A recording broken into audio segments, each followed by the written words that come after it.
보혈을 지나 찬양하십시다. 껐는가요? 보혈을 지나 찬양하십니다. 보혈 지나.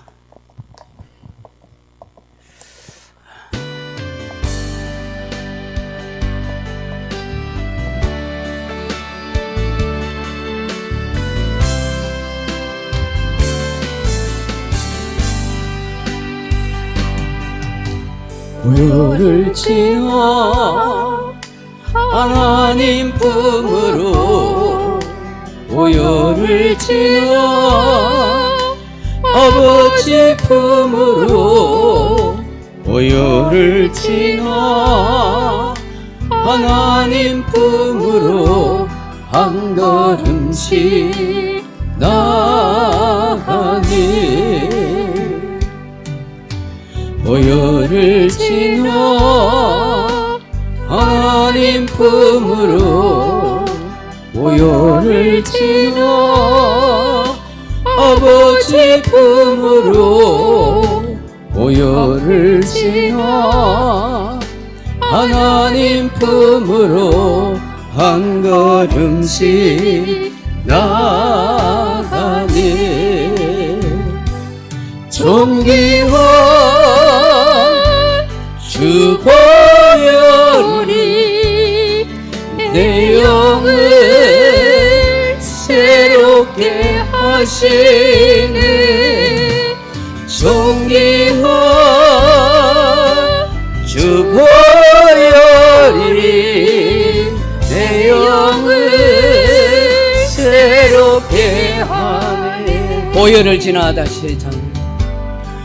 보혈을 지나 하나님 품으로, 보혈을 지나, 보혈을 지나 하나님 품으로, 보혈을 지나 하나님 품으로 한 걸음씩 나가네. 보혈을 지나 하나님 품으로, 보혈을 지나 아버지 품으로, 보혈을 지나 하나님 품으로 한 걸음씩 나가네. 존귀한 주 보혈이 내 영을 새롭게 하시네. 존귀한 주 보혈이 내 영을 새롭게 하네. 456장 우리 같이 찬송하십시다. 456장입니다.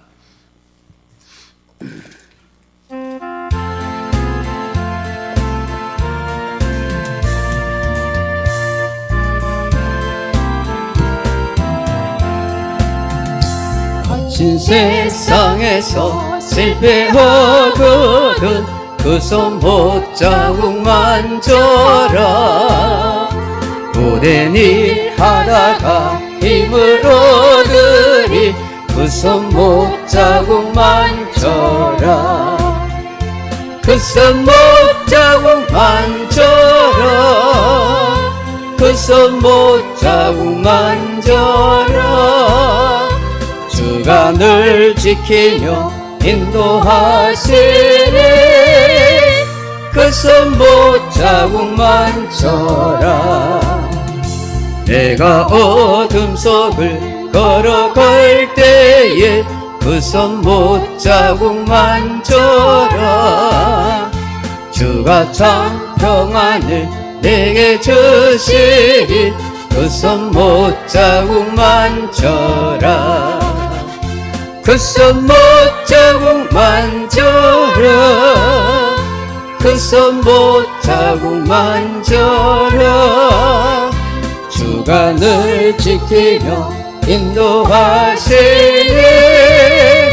그 손 못자국 만져라. 내가 부활의 주 따라가려면 그 손 못자국 만져라. 내가 주 안에서 길이 설레라. 그 손 못자국 만져라. 그 손 못자국 만져라. 그 손 못자국 만져라. 주가 늘 지키며 인도하시네. 그 손 못자국 만져라. 너의 죄악의 짐 무거울 때에 그 손 못자국 만져라.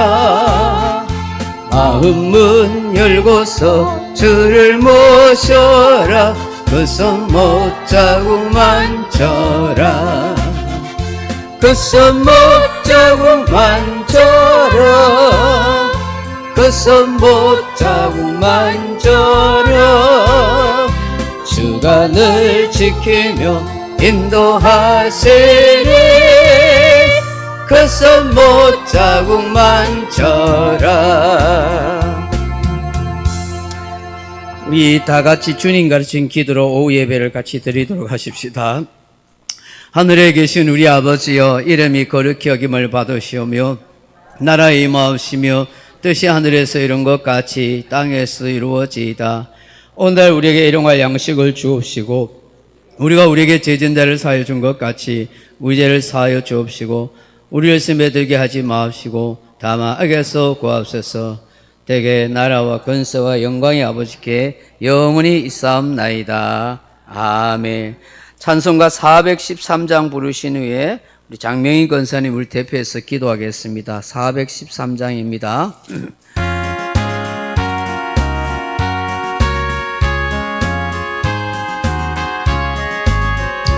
내 평생에 가는 길 순탄하여 늘 전전한 강 가든지 금품바로 무섭고 어렵든지 나의 영혼은 늘 평안하다. 내 영혼 평안해. 내 영혼 평안해. 저 막히는 우리를 삼키려고 이 벌리고 달려와도 주 예수는 우리 대장되니 끝내 서서 이기리라. 내 영혼 평안해, 내 영혼 평안해. 내 지은 죄주 봄비 같으라도 주 예수께 다 아뢰며 그 십자가 피로써 다시 쓰서 흰윤보다 더 정하리라. 내 영혼 평안해, 내 영혼 평안해. 저 공중에 구름이 일어나며 그 나팔이 울릴 때에 주 오셔서 세상을 심판해도 나의 영혼은 없으리. 내 영혼 평안해, 내 영혼 평안해.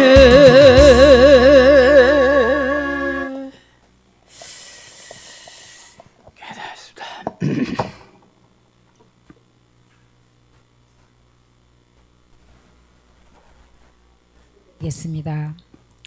저희들을 날마다 사랑하시는 하나님, 부족한 저희들의 인생을 버려두시지 아니하시고 주님의 백성으로 불러주셔서 빛과 진리 가운데 인도하시니 하나님이 감사합니다.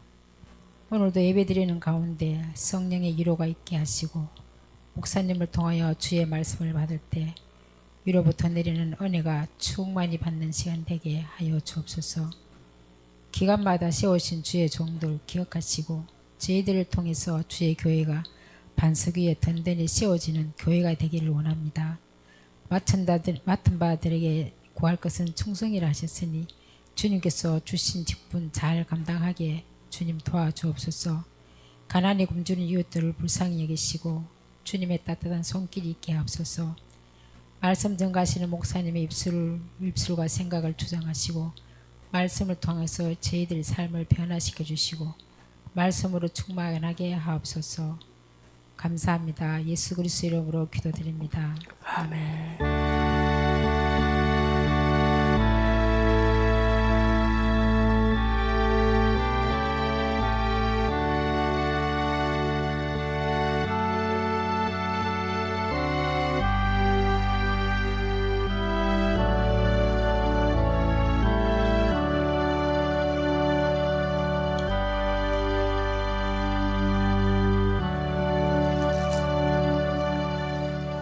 하나님 말씀은 요한계시록 16장 같이 보겠습니다.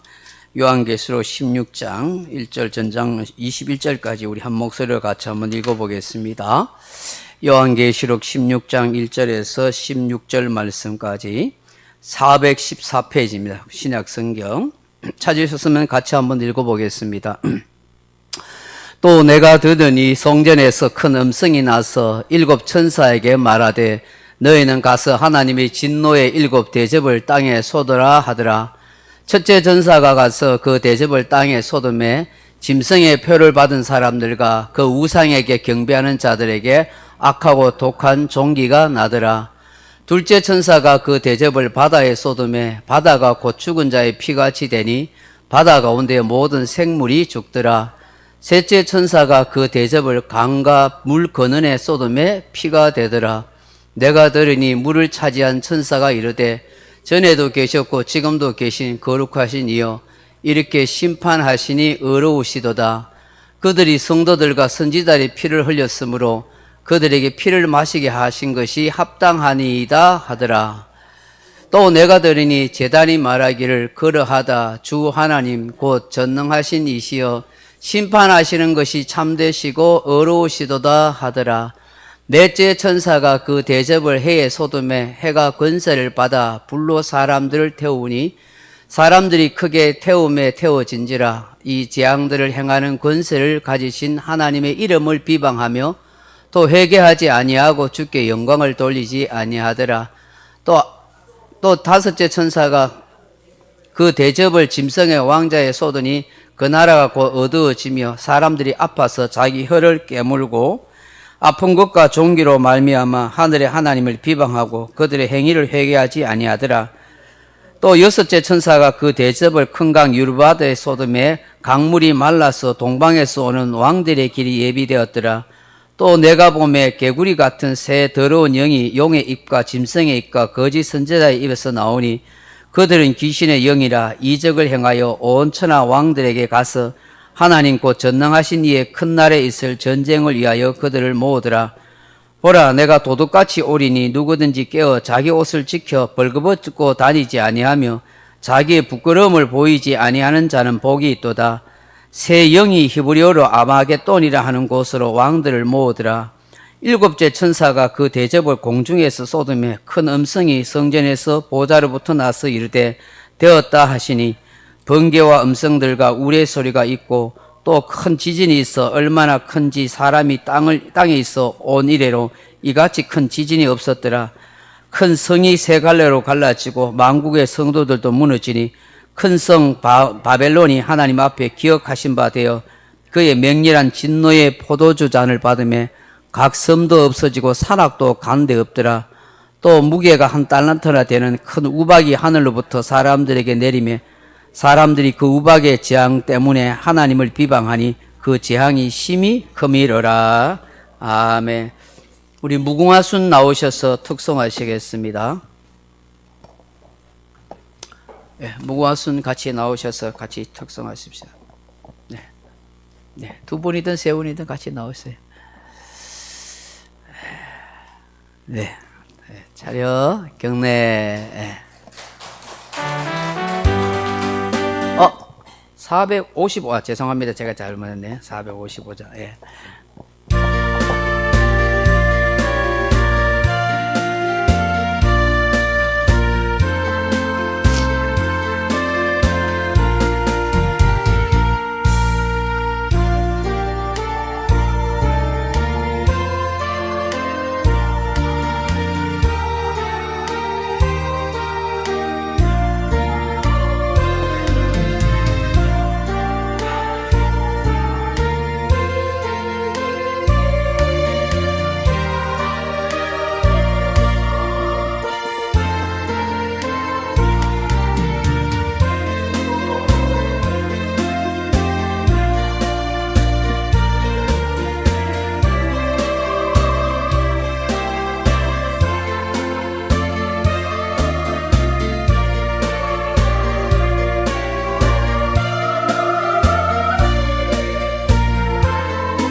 화력 경례 감사합니다. 식사들 많이 하셨어요? 오늘 잘 먹었습니다. 오늘 요한계시록 16장 1절로 21절 말씀 가지고 일곱 대접 재앙의 의미라는 제목으로 함께 말씀 나누겠습니다. 사랑하는 성도 여러분, 넘어가 보시면 우리가 믿는 하나님은 사랑의 하나님이시죠. 그렇지만 동시에 공의의 하나님도 되십니다. 하나님은 긍휼과 자비와 인자가 많으시지만 동시에 진노하시고 심판하시는 하나님이 되시기도 합니다. 또 오랫동안 참아주시는 하나님이시기도 하지만 속히 멸하시기도 하는 하나님이시기도 합니다. 은혜의 하나님이기도 하지만 때로는 하나님은 성경에서 질투의 하나님이라 그렇게 말씀합니다. 우리는 하나님의 양명성을 보아야 합니다. 한쪽 면만 보면은 편협한 신앙인이 되거나 잘못된 신앙관을 가질 수가 있습니다. 그래서 너무 사랑의 하나님, 좋으신 하나님, 인자하신 하나님, 내가 무슨 죄를 지어도 무슨 잘못을 해도 항상 좋고 사랑, 그렇지 않습니다. 하나님은 공의의 하나님입니다. 그래서 때로는 죄를 짓고 잘못하면 매도 맞고 채찍도 당하고 맞고 고난도 받습니다. 성도들이 잘못하면 하나님이 매 맞습니다. 고난도 당합니다. 어려움 당합니다. 잘못했기 때문에 하나님 징계가 있기도 합니다. 그러나 징계 가운데서도 감사 주시고 사랑하신 하나님입니다. 이양지사 징계받고 고난받기보다는 하나님 앞에 잘 생활해서 믿음 생활 잘해서 복을 받고 사는 게 좋지요. 매 맞고 자라는 성도가 되겠습니까? 아를 키워봐도 잘하는 아가 있잖아요. 말 안 해도 알아서 잘하고 부모 마음을 기분 좋게 하는 거 있는가 하면 매일 야단해야 두드려 맞아야 잘하는 아가 있거든요. 근데 이양지사 잘하는 게 좋잖아요. 우리 하나님에 대해서 양명성을 가지고 바라봐야 하는 것입니다. 그러므로 우리는 하나님이 어떤 분이신가를 잘 생각하며 살아야 합니다. 우리의 신앙과 삶에 따라서 전혀 다르게 역사하실 수가 있기 때문입니다. 사람이 날 때가 있으면 죽을 때가 있는 것처럼 세상에 시작이 있기에 세상에 종말이 있습니다. 빛과 어둠이 나누듯이 하늘과 땅이 나누어지듯이 의인과 악인이 갈라지듯 양과 염소가 갈라지듯 반드시 역사의 마지막에는 분리와 구분의 역사가 일어난다는 걸 알아야 합니다. 제가 계속 강조하지 않습니까? 이걸 계속 들으면서 마음에 새겨야 됩니다. 아, 내가 구분되어 살아야 된다. 역사의 마지막에는 반드시 두 조각 난다. 갈라진다. 양과 염소로 나눠진다. 그 양과 염소는 세상 사람을 말하는 게 아니라 우리 성도 그리스도인 교인이 갈라집니다. 양이 되느냐 염소가 되느냐 마지막 심판 때 그렇게 나타나는 거예요. 누군가가 함께 교회 생활했는데 주님 오실 때 주님이 귀하게 여기셔서 데려가는가 하면은 이 땅에 환난과 고난을 당하라고 남겨두는 사람이 있습니다. 이양지사 데려감을 당하면 축복이겠죠. 오늘 본문 말씀은 세상 끝에 일어날 마지막 하나님의 심판인 일곱 대접 재앙을 말씀합니다. 공중 권세에 가진 사탄의 실체와 멸망, 그리고 하나님 앞에서 심판받는 세상 사람들이 어떤 반응을 하고 있는지를 잘 보여줍니다. 이러한 일이 언제 일어날지는 잘 모르지만 분명한 것은 이 재앙이 있다는 사실이고 서서히 진행되고 있고 마지막에 크게 일어날 것이라 하는 것입니다. 그러므로 우리가 이 요한계시록의 말씀을 듣고 배움으로 우리가 잘 준비하고 대처하는 신앙으로 나아가야 합니다. 대표적이면 직분을 가지신 분들은 이 공예배 될 수 있는데 참석하면 좋아요. 옛날에는 의무적으로 참석했죠. 저도 주일이라도 오후 예배라도 꼭 형편이 어쩔 수 없는 상황도 있겠지만 할 수만 있으면 오후 예배라도 좀 참석하셔서 이 계시록의 말씀을 좀 나눌 때에 잘 듣고 마음에 새기면 좋겠다 싶습니다. 저도 직장 생활할 때 그렇게 피곤해도 열일 제껴놓고 열심히 수요일이고 금요일이고 와서 기도하고 또 예배 드렸던 그런 때가 있었던 것 같습니다. 사모하는 마음이 참 필요한 것 같습니다. 여러분, 오늘 이 본문에서 우리에게 말씀하는 것 참 중요합니다. 우리 어떤 신앙의 삶을 가져야 하는지를 잘 말씀해 주고 있습니다. 여러분 본문은 넘어가 보시면 1절 말씀이 무엇입니까? 오늘 이 요한계시록 16장 1절에 보니까 뭐라고 말씀하고 있습니까? 우리 다시 한번 읽어볼까요? 요한계시록 16장 1절에 보면은 또 내가 들으니 성전에서 큰 음성이 나서 7 천사에게 말하되 너희는 가서 하나님이 진노의 7 대접을 땅에 쏟으라 하더라. 하나님이 직접 이제 명령하세요. 7 천사들에게 하나님의 진노 심판을 명하십니다. 왜냐? 더 이상 이제 하나님 안 참겠다. 이때까지 내가 오래 참아줬고 기다려줬지만 이젠 역사의 마지막 때가 됐다. 더 이상 구원받을 인생이 보이지 않는다. 하고 그렇게 하시면서 하나님이 심판을 이제 명령하십니다. 넘어가 보시면 첫째 천사의 대접이 이제 재앙을 내리는데 첫째 천사가 가서 그 대접을 땅에 쏟음에 짐승의 표를 받은 사람들과 그 우상에게 경배하는 자들에게 악하고 독한 종기가 나더라. 그렇게 말씀합니다. 하나님이 심판을 먼저 하시는데 그 심판의 첫 번째 대상자가 뭐냐 하니까 우상에게 경배하고 짐승의 표를 받은 사람, 다시 말해서 우상신을 섬기고 신앙생활 하다가 배도한 사람, 이런 사람에 대해서 하나님이 먼저 철저한 응징과 심판을 말씀하는 거예요. 왜 짐승의 표를 받습니까? 사람들이 하나님보다 세상을 더 사랑하기 때문이에요.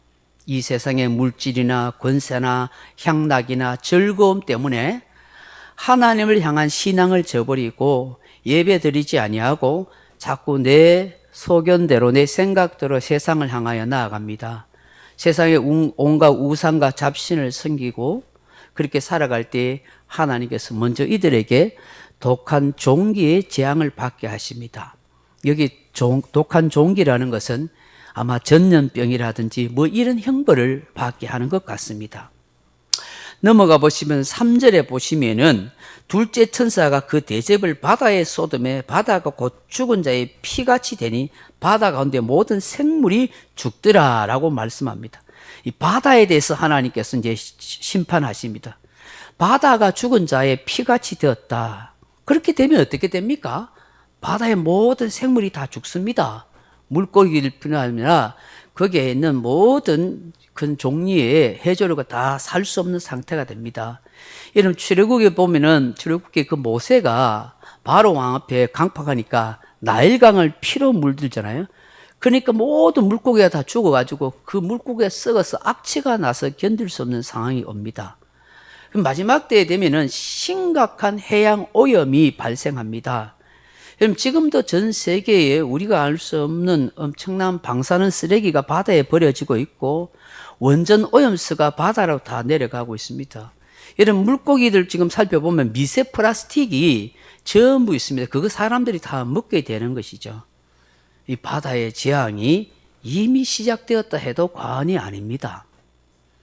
넘어가 보시면 4절에 셋째 천사가 내린 대접이 뭡니까?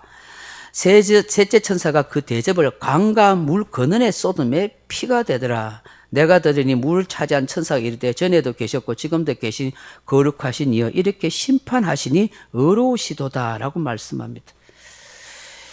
여러분 강과 물의 근원이 하나님의 진노로 통해서 피가 됩니다. 그 냄새 나서 구역질이 나서 먹을 수 없고 마실 수 없는 그런 상태가 됩니다. 이 지구촌에 지금도 식수 오염이 굉장히 심각한데 단순한 자연적인 재앙이 아니라 인간의 실수를 넘어서 하나님이 내리시는 심판의 재앙입니다. 여러분 물이 없으면 사람이 살 수가 없지 않습니까? 이 물이 사람의 그야말로 생명수인데 물이 생명을 유지하는데 필수 요건인데 강과 물의 근원이 그야말로 피가 된다 하면은 얼마나 끔찍한 상황이 되겠습니까? 그런데 왜 이런 물의 재앙을 그렇게 내립니까? 그 물을 피같이 만듭니까? 하나님은 성도들과 선지자의 피값에 대한 대가 형벌이라고 말씀합니다. 6절에 보면 그들이 성도들과 선지자의 피를 흘렸으므로 그들에게 피를 마시게 하신 것이 합당하니이다 하더라. 그렇게 말씀합니다. 천사들이 성도들을 많이 죽여서 그 피를 흘리고 순교의 피를 흘리고 선지자의 피를 흘린 것에 대해서 그 피값에 대해서 세상을 향하여 반드시 받겠다는 거예요.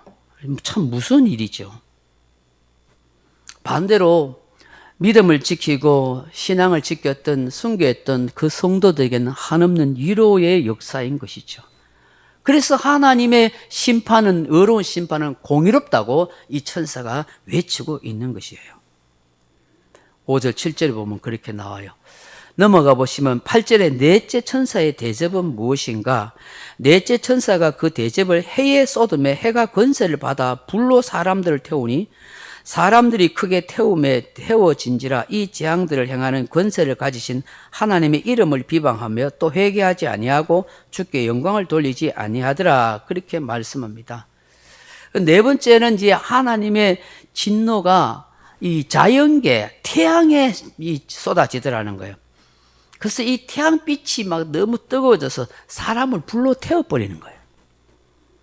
바다와 강과 식수의 재앙을 넘어서 이제 지하연계까지, 태양계까지 그런 엄청난 심판이 있는데, 여러분 이 오존천, 지구를 덮고 있는 오존천의 파괴로 인해서 자외선이 굉장히 강해집니다. 그래서 사람들의 피부병이라든 피부암이 굉장히 많이 생기죠.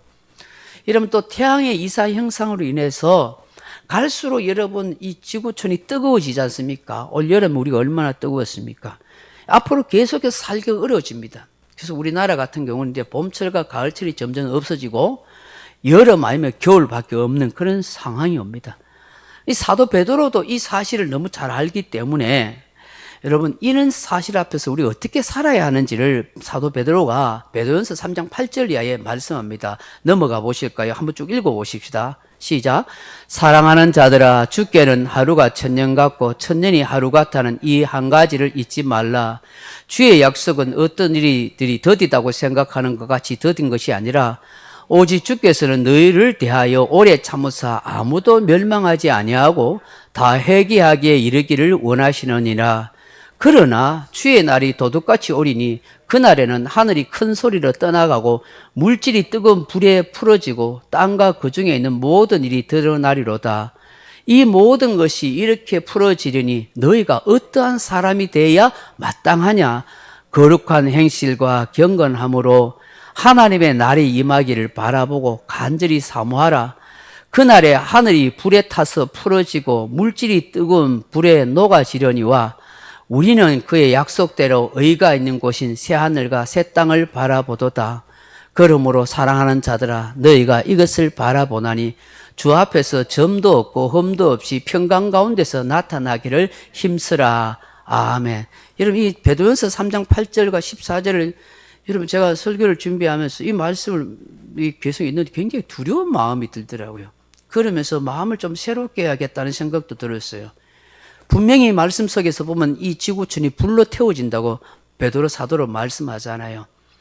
그러니 이는 불로 태워지는 이 시대 속에서 우리가 어떻게 살아야 되겠냐? 정신 바짝 차려 살아야 된다. 거룩함과 경건한 행실로 살아야 되고 주님 다시 오실 날을 준비하면서 흠도 점도 없는 그런 신실한 사람이 되어야 된다고 베드로 사도께서 그렇게 말씀하고 있잖아요. 여러분 이처럼 이 역사의 마지막에는 불로 태워지는 역사가 일어나는 것입니다. 그래서 여러분 역사학자들은 인간이 만드는 핵 때문에 스스로 지구가 멸망할 거다. 사람들이 자멸할 거라 그렇게 말하기도 하고 태양이 엄청나게 뜨거워져서 사람이 살 수 없는 상황이 될 거다. 어쨌든 간에 하나님이 소돔과 고모라 성을 불벼락 내려서서 그걸 다 태워 없이듯이 마지막에 하나님이 불로 심판하는 일이 있습니다. 여러분 이런 심판하는 가운데 어떻게 사람들이 반응하고 있습니까? 그 엄청난 재앙 앞에서도 회개하고 두려워하고 하나님 앞에 돌이키는 것이 아니라 오늘 본문에 보면 하나님의 이름을 비방하고 대적하고 회개하지 아니하고 완악한 마음으로 그렇게 살더라는 거예요. 그러니 하나님을 찾고 회개할 수 있는 것이 얼마나 은혜가 되느냐 하는 것이죠. 넘어가 보시면은 여러분 이게 이제 회개하고 돌이켜야 된다는 것이죠. 다시 넘어가 보시면 10절에 다섯째 천사의 대접의 재앙이 뭔가 하는 것입니다. 10절에 보면 또 다섯째 천사가 그 대접을 짐승의 왕자에 쏟으니 그 나라가 곧 어두워지며 사람들이 아파서 자기 혀를 깨물고 11절에 아픈 것과 종기로 말미암아 하늘의 하나님을 비방하고 그들의 행위를 회개하지 아니하더라 그럽니다. 여기 짐승의 왕자와 하나님의 진노의 대접을 쏟는다, 그 나라가 어두워진다 하는 것은 뭐냐 하면, 여기 짐승의 보좌는 적그리스도의 나라입니다. 강력한 권세를 행사하는 세상 나라를 말합니다. 이 세상 나라가 하나님의 심판으로 암흑천지가 된다는 것입니다. 이건 단순히 어두워진다는 것이 아니라 지악으로 가득한 영적인 암흑천지가 되어진다. 그래서 사람들이 영적으로 아주 심각한 고통을 겪게 됩니다. 영적으로 어두워지면 사람들이 영혼이 막 괴로워하고 고통해합니다. 이때에는 이미 하나님의 심판이 시작된 거예요. 그래서 하나님께서 사탄의 권세를 먼저 깨뜨리고 세상 사람들은 자기 혀를 깨물 정도로 심각한 질병과 독종으로 고통을 받습니다. 그런데 그런 상황임에도 불구하고 얼마나 인간이 완악한지 본문에 반복되는 게 뭐예요? 여전히 회개하지 아니하고 하나님을 비난하는 거예요. 비방하는 거예요. 얼마나 사람의 마음이 완악해지는지 마지막 시대에 이런 인간의 그런 강팍함을 계속해서 보여주잖아요. 넘어가 보시면 12절에 보시면 여섯째 천사가 대접의 진노를 유브라데 강에, 여섯째 천사가 그 대접을 큰 강 유브라데 강에 쏟으며 강물이 말라서 동방에서 오는 왕들의 길이 예비되었더라 그렇게 말씀합니다. 여러분, 이 유브라데 강은 그 교회와 세상 나라의 경계선을 말하는 것입니다. 이 강이 말랐다는 말은 뭐냐면 교회와 세상 나라가 경계선이 없어졌다는 것입니다. 그럼 굉장히 심각한 상태가 되는 거예요.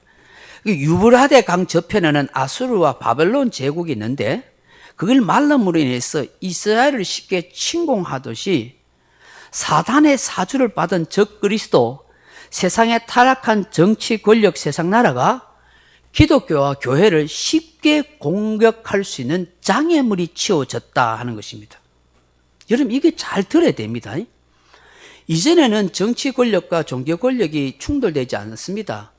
정치와 종교가 좀 분리되어서 정치 세계에서는 종교를 어느 정도 인정하고 경계선이 있습니다.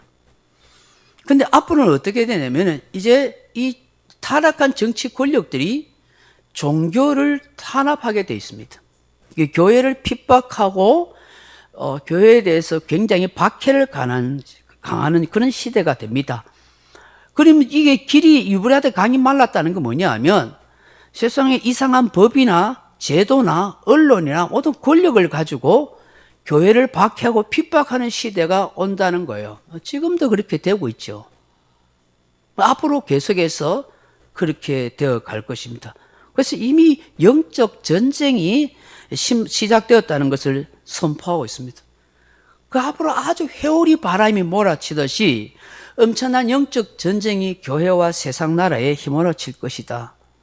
사단은 용은 타락한 세상과 정치 권력을 조종하여 교회와 기독교를 매도하고 핍박하는 일을 적극적으로 할 것이다 라는 것이죠. 이걸 우리에게 지금 보여주고 있습니다. 근데 13절에 보시면 내가 봄에 개구리 같은 새 더러운 영이 용의 입과 짐승의 입과 거짓 선지자의 입에서 나오니 그들은 귀신의 영이라 이적을 행하여 온 천하 왕들에게 가서 하나님 곧 전능하신 이의 큰 날에 있을 전쟁을 위하여 그들을 모으더라라고 말합니다. 그러니까 한마디로 말해서 이제 마지막 영적 전쟁에서 사단의 세력과 세상 권력, 타락한 권력과 그리고 이단 거짓 선지자들이 이 세상에 같이 연합해서 하나님을 대적하고 주의 백성과 교회를 대적하는 마지막 영적 전쟁을 치르게 된다 하는 것을 말씀하고 있습니다. 그 마지막 전쟁이 오늘 16절에 보면 새 영이 히브리어로 아마겟돈이라 하는 곳으로 왕들을 모으더라. 이 아마겟돈이라는 것은 넘어가 보시면은 이 개구리는 앞에 보시면 개구리는 추함과 시끄러움과 부정함을 상징하는데 이게 사탄과 적그리스도 거짓 선지자의 영이 이어와 같은 거예요. 세상 왕들이 이런 귀신들에게 미혹당하여 영적 전쟁을 벌린다 하는 것이죠. 넘어가 보시면은 아마겟돈을 하루 멕기또 하는 말인데 묵기또 산입니다. 이 이스라엘 지리에 보면은 이 아마겟돈이라는 묵기또라는 곳이 있는데 고대에 굉장히 중요한 군사적 요충지고 그 아주 중요한 길이 나 있습니다. 그래서 많은 제국들이 이스라엘과 애굽을 침략할 때 그 길로 그렇게 지나갔습니다. 그래서 항상 그 길이 전쟁의 아주 중요한 요소였고, 우리 성경에 나오는 아주 신실한 경건한 유대 왕인 요시아 왕이 이 묵기또에서 애굽 왕에게 죽는 그런 참 아픔이 있기도 합니다. 이게 세계 최후의 마지막 전쟁이 일어날 장소인데, 성경에 말하는 마지막 전쟁이 지리적으로 그 이스라엘 그 땅에서 일어난다는 것보다는 세상 나라와 교회가 마지막 영적 전쟁이 있을 것이다 하는 것입니다. 여러분, 그런 징조가 있습니다. 우리나라뿐만 아니라 전 세계에 있어서 일어나고 있는데, 지금 전 세계적으로 일어나고 있는 이 동성애 합법화, 이미 뭐 유럽이나 미국에는 완전히 뭐 남미 쪽은 전 세계가 다 동성애 합법화되고 우리나라도 멀지 않았습니다. 저는 그래 봅니다. 그냥 여러 가지 법을 만들어 합법화되어 버릴 겁니다. 그래서 설교도 아무나 동성애를 반대하는 설교했다가 막 감옥 가든지 그럴 거예요, 목사들도. 근데 이거는 여러분 빙산의 일각입니다. 빙산에 더 심각한 일이 벌어질 것입니다. 정치 권력과 언론과 법과 온갖 사람들을 동원해서 기독교를 세상에서 없애버리려고 그렇게 역사에 갈 거다 하는 것이죠. 제 말하는 것이 아니라 이 성경의 계시록을 통해서 우리에게 알려주시는 말씀인 것이죠. 넘어가시면 15절에 보시면 보라 내가 도둑같이 오리니 누구든지 자기 옷을 지켜 벌거벗고 다니지 아니하며 자기의 부끄러움을 보이지 아니하는 자는 복이 있도다 라고 말씀합니다. 하나님께서 계속해서 지금 이 세상에 일어날 재앙과 심판을 말씀하시다가 갑자기 느닷없이 이 15절의 말씀을 하십니다. 왜 이렇게 말씀하실까요? 이 말씀은 박해를 받고 있는 성도들에게 경고하시면서도 동시에 위로를 주기 위함이다 하는 것입니다.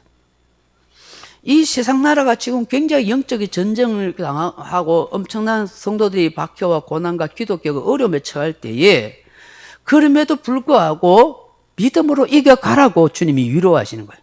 주님이 도둑같이 오실 것이다. 그러므로 깨어 있어라. 자기 옷을 지켜서 벌복업고 다니지 않은 사람이 복이 있다. 수치당하지 않는다. 라고 그렇게 말씀하고 있는 거예요. 넘어가 보시면,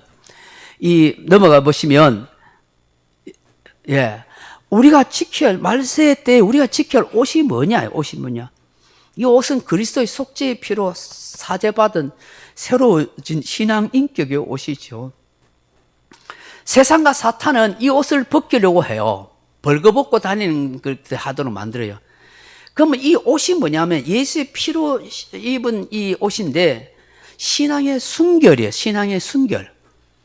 마지막 때에 가면은 교인들이 신앙의 순결을 자꾸 잃어버리는 거예요. 타락한 신앙이 되어버리는 거예요. 처음 가졌던 그 순수한 신앙, 그 정말 어린아이 같은 마음들이 점점 없어지는 거예요. 지금 그렇잖아요. 솔직하게 이야기하면 저도 그렇고 여러분도 지금 그런 상황 속에 있잖아요. 처음 어렸을 때, 젊었을 때 그 믿었던 순수한 신앙심들이 퇴색되고 타락되고 그런 모습들이 되어가잖아요. 이 정신 차려야 할 일이지요. 주님 오실 때 수치스럽고 부끄러운 인생이 되지 말아라. 세상 문화에 도취하고 세상 향락과 물질에 영혼이 빼앗기지 않도록 해라 라고 지금 말씀하는 거예요.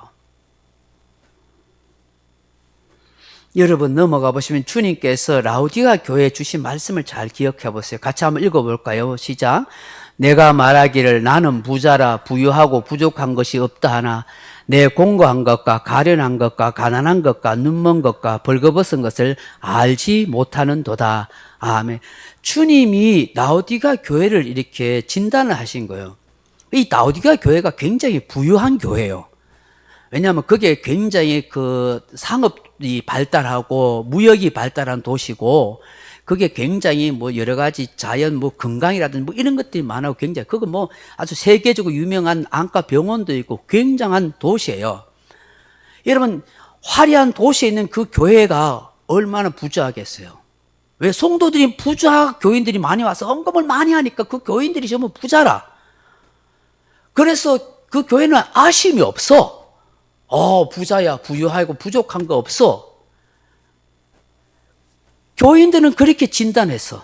그런데 우리 주님은 영적으로 불꽃 같은 눈으로 보고 진단할 때는 아닌 거야. 반대야. 너희들은 스스로 생각하기는 부자고 우리 교회는 부유하고 성도 수도 많고 뭐 예배당도 멋지게 지어놓고 뭐 화려하게 지어놨어요. 뭐 성도도 많고 온갖 교회 프로그램도 시스템도 좋다. 이야, 좋다. 부족함이 없다고 하는데 주님이 영적으로 볼 때, 야, 너희들은 공고하다. 너희들 가련하다. 너희들 영적 가난하다. 눈 멀었다. 벌거벗은 것을 알지 못한다고 진단한다는 거예요. 근데 이게 교회의 어떤 큰 사이즈 의미가 아니라 현실 교회의 모습이기도 한 것이죠. 우리 각자에게, 우리 교회들에게, 우리 각자의 신앙에게 한번 도전해보자는 거예요. 적용해보자는 거예요. 나는 영적 수치심이 없을 정도로 정말 신앙의 순결을 가지고 있고 영적으로 깨어있는 성도인가 하는 것이죠. 신앙의 수치심이 없도록 신앙의 순결을 지키라. 이러면 딱 사사시대처럼 영적인 마지막 시대에 오면 사람들이 전부 자기 소견, 자기 옳은 대로 행하는 거예요. 그 신앙생활도 다 내 스타일도 하는 거예요. 내 하고 싶은 대로. 목사가 떠들든지 말든지 나는 내 하고 싶은 데 내 편한 대로 한다. 이렇게 되는 거예요. 이게 마지막 시대 현상이에요. 그래서 순결한 신앙을 가진 사람들은 목사의 권위를 인정하고 말씀의 권위를 인정해서 말씀대로 살아보려고 애를 쓰겠죠. 넘어가 보시면은 17절의 마지막 7 천사의 대접 신앙이 뭐냐? 오늘 17절에 보면 7 천사가 그 대접을 공중에 쏟음에 큰 음성이 성전에서 보좌로부터 나서 이르되 되었다 하시니 번개와 음성들과 우레의 소리가 있고 또 큰 지진이 있어 얼마나 큰지 사람이 땅에 있어 온 이래로 이같이 큰 지진이 없었더라. 마지막 재앙이 3가지 나타나요. 공중에 이 대접을 쏟아요. 그 뭐냐면 공기가 오염돼 버려요. 그래서 사람이 숨 쉴 수 없는 상태가 돼요. 숨 못 쉬면 죽는 거죠. 심각한 공기 오염이 있어요. 여러분, 우리가 물을 사 먹을 줄 누가 알았겠습니까만은 앞으로는 마지막 시대에 되면 공기도 사 먹어야 될 줄 모릅니다. 저 백두산 맑은 공기로 담은 공기 주머니입니다. 이 공기 주머니 하나에 100원입니다. 1000원입니다. 이렇게 팔 줄 모르고. 이거는 히말라야산 맑은 공기를 담은 이 통입니다. 이거 한 통 하나에 10,000원입니다. 이렇게 팔 줄은 몰라요. 공기가 점점 어려워져요. 지금 여러분 그 선진국들이 이런 심각한 공기 오염, 미세먼지 이런 걸 줄이기 위해서 자동차 배기가스 줄이기 위해서 굉장히 애쓰잖아요. 그래서 RE 100이니 RE 300이니 뭐 이런 걸로 해서 굉장히 애를 쓰는데 갈수록 공기는 오염될 거예요. 그뿐만 아니라 하늘에서 큰 천둥 지진 우레가 막 있고 땅에서는 상상할 수 없는 지진의 현상이 일어날 것이다. 그리고 오늘 20절 이하에 보면 19절 이하에 보면은 큰범 바벨론생 세상 나라의 악한 권력을 가졌던 사단 마귀가 다 무너질 것이다. 악한 자들이 멸망당한다 하고 19절에 말씀하고요. 그럼 마지막 20절에 보면은 뭐 각 섬도 없어지고 산악도 온데간데 없이 섬도 산악 다 없어지면 완전 지구촌이 지금 파괴되는 거예요. 하나님이. 그러니까 그 하늘에서 막 그냥 막 우박이 떨어지는데 21절에 보면 또 무게가 1달란트나 되는 큰 우박이 하늘로부터 사람들에게 내림에 사람들이 그 우박의 재앙 때문에 하나님을 비방하니 그 재앙이 심히 큼이라. 여러분 우박이 손바닥 주먹만 하고 그러지만 여기 오늘 본문에 나오는 이 우박이 내렸는데 이게 1달란트래요. 1달란트가 키로로 하면 얼마냐면 성인 몸무게 한가요? 50 내지 60kg짜리가 떨어지는 거예요. 근데 여러분 상상해보세요. 이게 물리학의 법칙에 하면은 하늘에서 50kg짜리가 땅에 떨어지면 땅에 떨어지는 순간에 이게 얼마의 무게인지 아나요? 수백 톤이에요. 그 무게가. 그래 한 방 맞았다 하면 수백 톤 돌한테 맞았다고 생각하면 골로 가는 거예요. 그 이 세상에 사람이나 동물이나 식물이 살아남을 수 없다는 거예요. 그걸 이야기하는 거예요. 완전히 재앙으로 망한다는 것이죠. 그런데 이런 재앙을 당함에도 불구하고 여전히 인간이 어떻게 해요? 하나님을 비난하더라. 전적으로 부패하고 전적으로 타락한 인간의 심성 상태를 보여주고 있는 거예요. 말씀 맺습니다. 사랑하는 성도 여러분. 7 대접 재앙의 심판을 통해서 오늘 우리에게 뭘 말씀하는가? 본문이 주는 메시지 같이 한번 읽어봅시다. 같이 시작. 세상 나라가 사탄과 악의 세력에 의해 지배당하게 될 것이다. 둘째, 교회와 성도들에게 엄청난 박해와 환란이 도래할 것이다. 셋째, 참 신자와 가짜 신자가 갈라지고 구분될 것이다. 넷째, 하나님의 심판의 재앙으로 망한다. 다섯째, 신실한 성도들에게 위로와 안식을 줄 것이다. 그렇다면 넘어가 보시면 우리는 어떻게 살아야 하는가? 시작. 세상을 두려워 말고 소망 가운데 살라. 끝까지 인내하며 믿음을 지켜라. 세상 안일함과 게으름에 빠지지 말라. 늘 깨어 주님 오심을 준비하라. 주 예수 그리스도로 옷 입어라. 거룩한 믿음 위에 자기를 건축해 가십시오. 초대교회에 있는 성도나 지금 우리 모두에게 주시는 말씀입니다. 이 악하고 모순된 세상 속에서 인내하며 승리자의 노래를 다 부를 수 있기를 주님의 이름으로 축원합니다. 기도하겠습니다. 아버지 하나님, 이 말씀 앞에서 저도 우리 성도들도 돌아보면 신앙의 마음의 옷깃을 여미게 해 주십시오. 이렇게 세상에 흘러가는 시대 사조에 따라서 우리의 순수했던 신앙심이 잃어버리고 그 처음 믿었던 그 사랑을, 그 동심의 마음들을 잃어버릴 수 있음을 아버지 우리가 압니다. 아버지 말씀을 주시는 것에 대해서 경고함을 잘 받게 하시고 우리 스스로 일깨워서 다시 한번 자기를 돌아보며 깨어있는 믿음의 사람들로 시대의 마지막을 살아갈 수 있도록 도와주옵소서. 하나님 주신 이 풍성한 은혜와 이 축복을 누릴 때 늘 우리 자신들이 다시 오실 주님을 준비할 수 있는 그런 지혜로운 성도들이 다 되도록 도와주옵소서. 예수님 이름으로 기도합나이다. 아멘.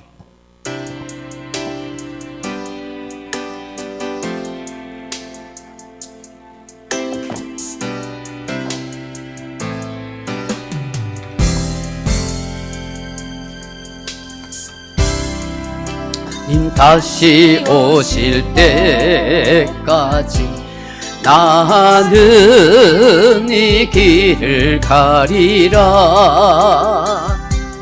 좁은 문 좁은 길 나의 십자가 지고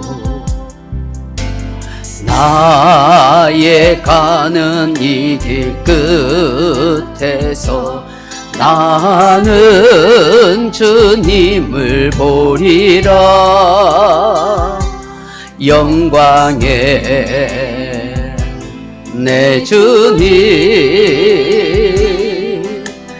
나를 맞아 주시리.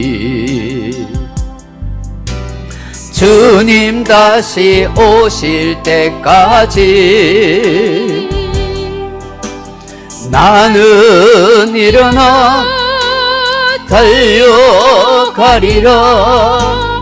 주의 온강 번방 덮을 때 나는 일어나 노래하리. 내 사모하는 주님 온 세상 구주시로 내 사모하는 주님 영광의 왕인 주님. 처음 다시 한번 하겠습니다. 주님 다시 오실 때까지 나는 이 길 십자가의 주님의 길을 갑니다. 좁은 문 좁은 길 나의 십자가 지고 나의 가는 이 길 끝에서 나는 주님을 보리라 영광에 내 주님 나를 맞아주시리 주님 다시 오실 때까지 나는 일어나 달려가리라 주의 영광 온 땅 덮을 때 나는 일어나 노래하리 내 사모하는 주님 온 세상 구주시로 내 사모하는 주님 영광의 왕의 시로